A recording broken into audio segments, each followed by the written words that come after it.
Assalamualaikum warahmatullahi wabarakatuh. Saya Muhammad Alfian dari kelas 10 TKR 1.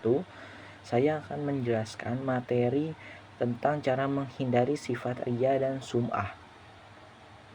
Secara bahasa, sum'ah berarti mendengarkan secara istilah, yaitu memberitahukan dan memperkenalkan amal ibadah yang dilakukan kepada orang lain agar dirinya mendapatkan pujian atau sanjungan dari orang lain. Dan riya biasanya menampakkan atau memperlihatkan perbuatan dia kepada orang lain. Rasulullah Shallallahu Alaihi Wasallam menegaskan bahwa riya termasuk syirik kafi, yaitu syirik yang samar dan tersembunyi. Hal ini dikarenakan sifat terkait dengan niat dalam hati, sedangkan isi hati manusia hanya diketahui oleh Allah Subhanahu wa taala. Sesuai dengan di surat Al-Baqarah ayat 264, yaitu berbunyi, "Wahai orang-orang yang beriman, janganlah kamu merusak sedekahmu dengan menyebut-nyebutnya dan menyakiti seperti orang yang menginfakkan hartanya karena dia pamer kepada manusia dan dia tidak beriman kepada Allah dan hari akhir." Perumpamaannya seperti batu yang licin yang di atasnya ada debu, kemudian batu itu ditimpa hujan lebat. Maka ditinggallah batu itu licin lagi. Mereka tidak memperoleh sesuatu apapun dari apa yang mereka kerjakan, dan Allah tidak memberi petunjuk kepada orang yang kafir.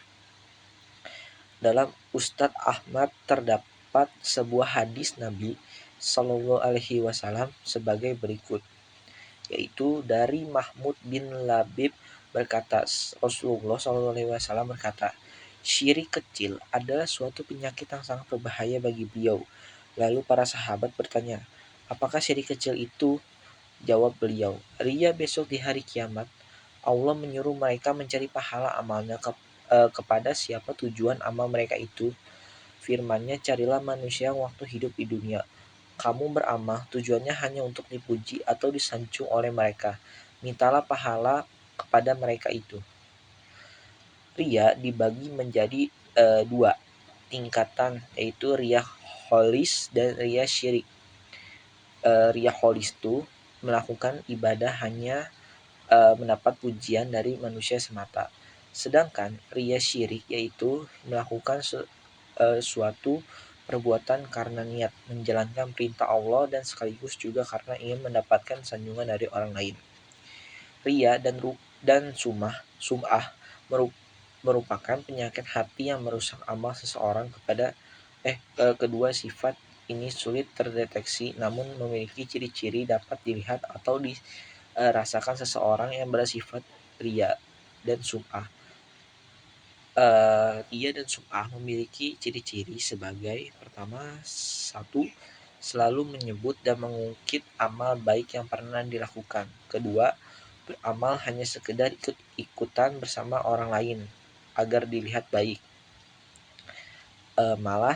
Ketiga, malas atau enggan melakukan amal soleh apabila tidak dilihat oleh orang lain.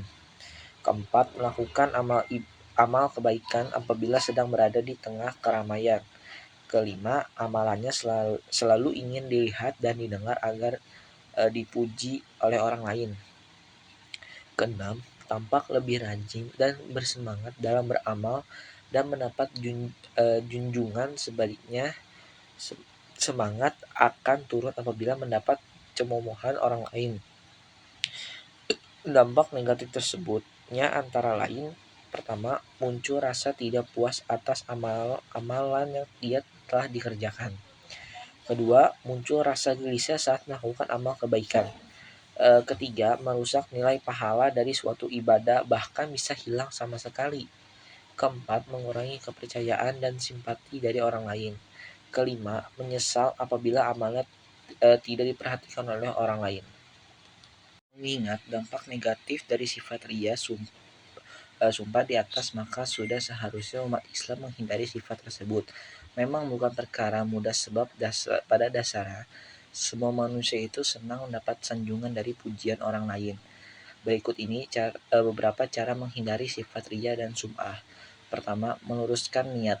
Semua amal tergantung pada niat. Apabila niatnya karena ingin Allah Subhanahu wa taala, maka akan disebut amalnya diterima. Kedua, menyadari bahwa dirinya adalah hamba Allah Subhanahu wa taala. Kebanyakan manusia sering melupakan nikmat yang diterima dari Allah. Mereka beranggapan bahwa harta dan kedudukannya diperoleh hasil kerja dari kerasnya. Ketiga, memohon pertolongan Allah Subhanahu wa taala manusia. Manusia merupakan makhluk lemah dan penuh keterbatasan. Tak mungkin ia dapat menyelesaikan semua masalah tanpa bantuan dari pihak lain. Keempat, memperbanyak rasa syukur. Pada hakikatnya, setiap amal ibadah yang dilakukan oleh seseorang merupakan karunia dari Allah, maka sudah seharusnya kita bersyukur kepadanya. Kelima, memperbanyak ingat kematian. Kehidupan di dunia hanya sementara, sedangkan akhirat kekal abadi. Pujian dari manusia tidak punya arti apapun itu. Keenam, membiasakan hidup sederhana. Meskipun memiliki uang harta melimpah, pangkat dan kedudukan tinggi, haruslah tetap hidup sederhana. Kesederhanaan akan membuat seseorang menjadi lebih ikhlas dalam melakukan setiap amal ibadah.